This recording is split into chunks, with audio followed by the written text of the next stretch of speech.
નમસ્કાર ગુજરાત। આજના મુખ્ય સમાચારની અંદર અંબાલાલ પટેલની હાડ ત્રજાવતી ઠંડીની આગાહી। નવા વર્ષની શરૂઆત સાથે ગુજરાતના મુખ્યમંત્રીની સૌથી મોટી જાહેરાત।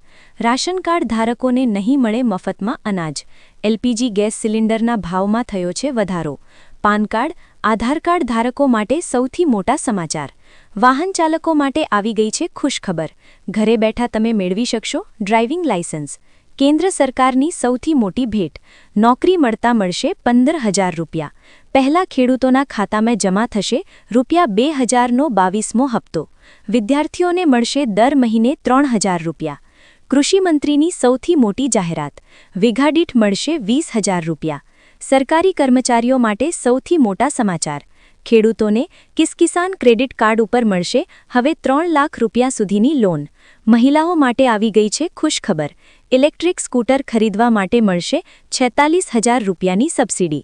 પેટ્રોલ ડીઝલ મોંઘો થશે અને આજના સૌથી મોટા ખેડૂત ઉપયોગી સમાચાર જાણીશું આજના આ વિડીયોની અંદર।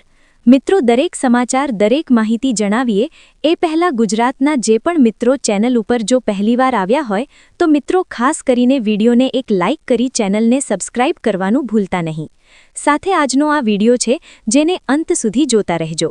સૌથી પહેલા મિત્રો અત્યારના તાજા અને નવા હવામાન સમાચાર ઉપર નજર કરીએ તો અંબાલાલ પટેલની હાડ ત્રીજાવતી ઠંડીની આગાહી। ગુજરાતના જાણીતા હવામાન નિષ્ણાત અંબાલાલ પટેલે પોતાની આગાહીમાં જણાવ્યું છે કે આગામી દિવસોમાં રાજ્યમાં ઠંડીમાં વધારો થશે। તારીખ 5થી લઈને 8 જાન્યુઆરી દરમિયાન ઠંડીનો પ્રારંભિક ચમકારો અનુભવાશે, જ્યારે 9 જાન્યુઆરી પછી પશ્ચિમી વિક્ષેપના કારણે ઠંડી વધુ વધશે। 11 જાન્યુઆરીએ હાડ ધ્રુજાવતા ઠંડા પવનો ફૂંકાવાના છે।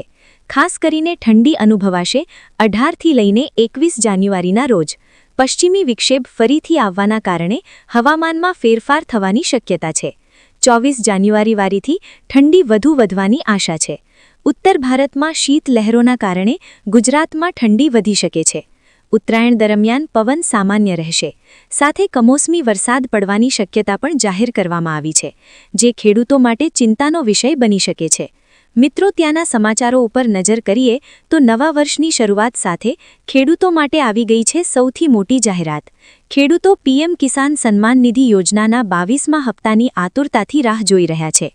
જો કે કેન્દ્ર સરકાર દ્વારા હજુ સુધી આ અંગે કોઈ સત્તાવાર જાહેરાત કરવામાં આવી નથી, પરંતુ એવી અપેક્ષા રાખવામાં આવી છે કે સરકાર આગામી બજેટમાં આ યોજનાને લઈને મોટી જાહેરાત કરી શકે છે। સાથે વડાપ્રધાન નરેન્દ્ર મોદીએ 19 નવેમ્બર 2025ના રોજ પીએમ કિસાન સન્માન નિધિ યોજના અંતર્ગત 21મો હપ્તો છે જાહેર કરવામાં આવ્યો હતો। ત્યારથી ખેડૂતો 22મા હપ્તાની રાહ જોઈને બેઠા છે, પરંતુ 1 ફેબ્રુઆરીના રોજ બજેટ રજૂ થવાનું છે। તેવી અપેક્ષા છે કે આ બજેટ પછી 28 ફેબ્રુઆરીની આસપાસ ખેડૂતોના ખાતામાં છે ₹2,000નો 22મો હપ્તો છે જમા થઈ શકે છે। મિત્રો, ત્યાંના સમાચારો ઉપર નજર કરીએ તો પાન કાર્ડ અને આધાર કાર્ડ ધારકો આપે ધ્યાન। પાન કાર્ડ અને આધાર કાર્ડ લિંક કરવાની છેલ્લી તારીખ પૂર્ણ થઈ ગઈ છે, જેથી 1 જાન્યુઆરી 2026થી ઘણા કાર્ડ ધારકોના પાન કાર્ડ નિષ્ક્રિય થઈ ગયા છે। જો તમે આ સમય મર્યાદા ચૂકી ગયા હોવ તો તમે પાન કાર્ડનો ઉપયોગ બેંક એકાઉન્ટ ખોલાવવા, ઇન્કમ ટેક્સ રિટર્ન ફાઇલ કરવા અથવા તો કોઈ મોટા નાણાકીય વ્યવહારો માટે તમે કરી શકશો નહીં। હવે 1,000 રૂપિયાનો દંડ ભરીને તમે ઇન્કમ ટેક્સની વેબસાઇટ ઉપર ફરીથી આધાર અને પાન કાર્ડ લિંક કરીને તેને એક્ટિવ કરાવી શકાશે। મિત્રો, ત્યાંના સમાચારો ઉપર નજર કરીએ તો કિસાન ક્રેડિટ કાર્ડ અને પાક ધિરાણી યોજનાને લઈને સૌથી મોટા સમાચાર।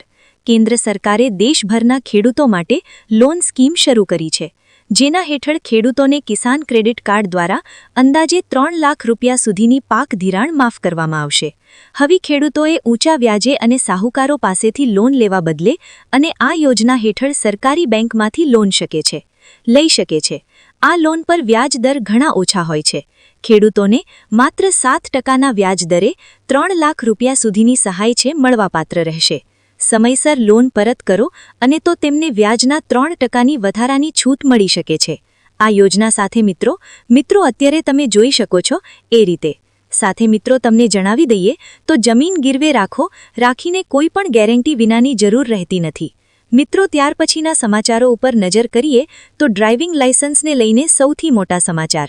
20 વર્ષ પછી એકવાર ફરી તો કે મિત્રો ઘરે બેઠા ડ્રાઇવિંગ લાયસન્સ રિન્યૂ કરો અને વેબસાઇટ ઉપર જઈ sarthiparivahan.gov.in ની આ સાથે મિત્રો તમે જોઈ શકો છો હવે પછી ફ્રી ઓનલાઈન ચૂકવો અને બાયોમેટ્રિક્સ અથવા તો દસ્તાવેજો ચકાસણી જરૂરી કરવામાં આવી હોય તો તેમને આ સાથે મિત્રો તમે જોઈ શકો છો અત્યારે તો કે ખૂબ જ અગત્યના સમાચાર સામે આવી રહ્યા છે મિત્રો ત્યાર પછીના સમાચારો ઉપર નજર કરીએ તો સૌથી મોટા સમાચાર સામે આવી રહ્યા છે નવા વર્ષની શરૂઆત ઈંધણના ભાવમાં વધારા સાથે કરવામાં આવી છે સરકારે 19 કિલોગ્રામ કોમર્શિયલ એલપીજી સિલિન્ડરના ભાવ 1111 રૂપિયા થઈ ગયો છે જે આજથી 1 જાન્યુઆરીથી અમલમાં આવેલા જો મિત્રો નજર કરીએ તો આ સાથે મિત્રો 14 કિલોગ્રામના ઘરેલું વેસલ મિત્રો ત્યાર પછીના સમાચારો ઉપર નજર કરીએ તો હર્ષ સંઘવીની હેલ્મેટને લઈને સૂચના રાજ્યના ગૃહ રાજ્યમંત્રી હર્ષ સંઘવીએ અલગ જ અંદાજમાં જાહેર પાડ્યા હતા અને કાર્યક્રમ દરમિયાન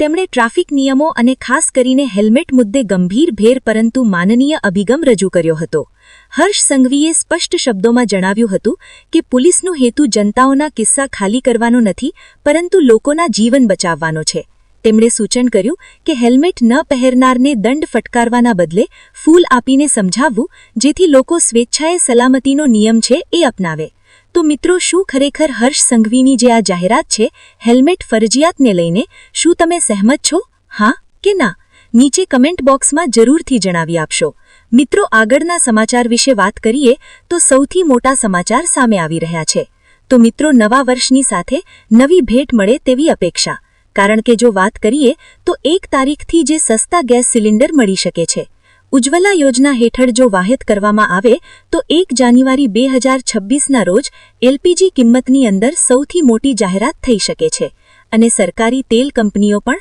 દર મહિને એલપીજી ગેસ સિલિન્ડરના ભાવ છે જાહેર કરે છે નવા નિયમો સાથે નવા એલપીજીના ભાર છે જાહેર થતા હોય છે અને જો વાત કરીએ તો આ વખતે માત્ર કોમર્શિયલ જ નહીં પરંતુ ઘરેલું ગેસ સિલિન્ડરના ભાવમાં પણ ઘટાડો થઈ શકે તેવી શક્યતા જાહેર કરી દેવામાં આવી છે કારણ કે મિત્રો ઘરેલું ગેસ સિલિન્ડરના ભાવ માર્ચ 2024 પછી ક્યારેય પણ ઘટ્યા નથી પરંતુ એમના ભાવમાં વધારો થયો છે હવે એવી અપેક્ષા છે કે